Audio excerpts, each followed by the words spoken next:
ধর ধর না আমাকে দাও আমাকে দাও আমাকে দাও না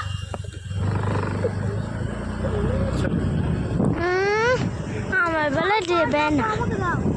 হ্যালো গাইস আমরা এখন বাড়ি যাচ্ছি ওই যে সামনে একটা মোটরসাইকেল